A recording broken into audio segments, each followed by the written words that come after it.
my channel. You guys were so enthusiastic and really seem to have enjoyed my last video about the 6 cello techniques and exercises that are fun. That is for your right hand, for your bow. I'll link that video here and also down in the description if you haven't seen it. But you guys were so enthusiastic, I thought I would make the same but for the left hand. So some fun techniques that would be very helpful for you. So let's get started. Number 1, this one is kind of fun and is silent, and you can do it very quietly anytime really, because you won't be making any sounds. So just pick a slow piece. Let's say the swan.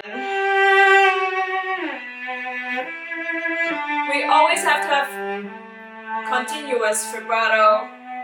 But how do you practice this continuous vibrato? It's kind of challenging. So what you do is you do air vibrato. This is how you're going to learn to vibrate continuously without stopping in between notes. So let's just play it without the bow. We're going to make sure that we're going to be vibrating the whole time without touching the strings. Are you ready? Let's do it together. Ready? And I'm going to sing it for you. 1, 2, 3.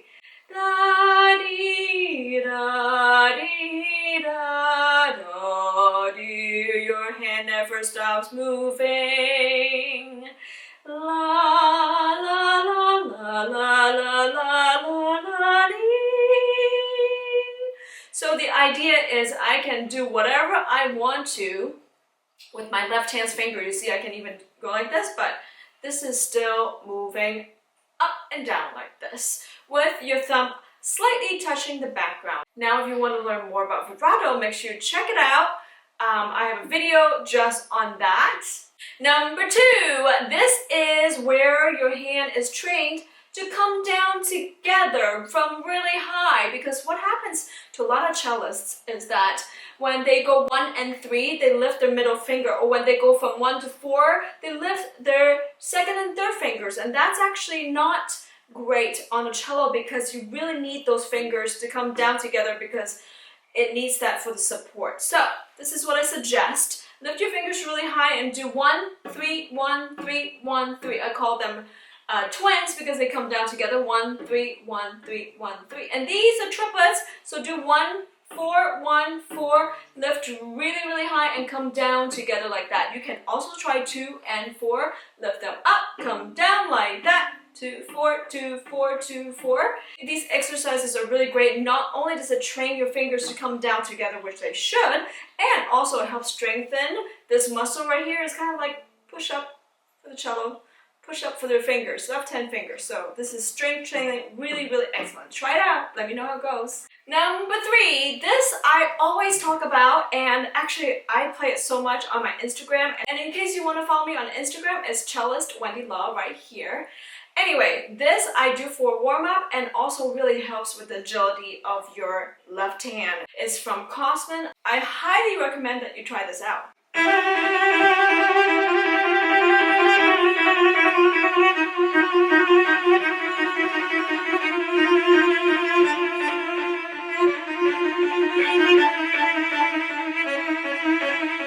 Etc, etc. And this also not only trains the agility of your left hand, but also it forces your hand to come down together. If you try to do anything like that where you lift the middle fingers, that's going to be very difficult to play this fast. So try it out. That was number 3. Number 4. Now this is more for beginners, but is a good tip anyway for cellists. Now with our left hand, the position for each string is slightly different. And a lot of students tend to move their hand using their wrist and bending like this. So this is a really good exercise for you to learn how to move from one string to another through the elbow. That's right. So this is what I call the chicken wing exercise. So this teaches you how to go from one string to the other using your elbow going up and down. So try that out. And then also we sometimes cross strings with our fingers. So you can do this, practice this like that. We never, almost never cross strings from bending our wrist. Our wrist is almost always natural without, I mean, we have a natural bend here, but we almost never bend. So try out these 2 exercises where you crawl the strings with the left hand fingers like this, or you move it like a chicken wing, chicken wing, chicken wing.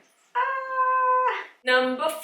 5, this will guarantee that you have great intonation if you do this every single day, which are double stops with scales. So something like this. And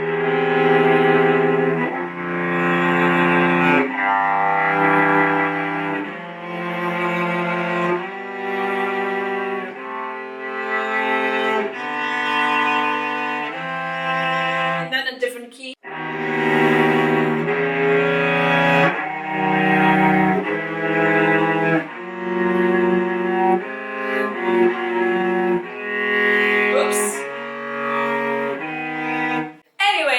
The idea. So try out on all the keys, and this really helps you really learn the position of the left hand. There's a certain shape, and we always adhere to that shape with flexibility, of course, but when you do these double stops, you really can learn where everything is and you play more in tune. Number 6, last but not least, this is what I called shifting slow as heck. Now, how does this work? This I particularly love when I can do it on arpeggios because you really learn to shift this way. Now, something like this. Now, when I have to shift, I shift really slow, so much so that you can hear the shift. Same thing here.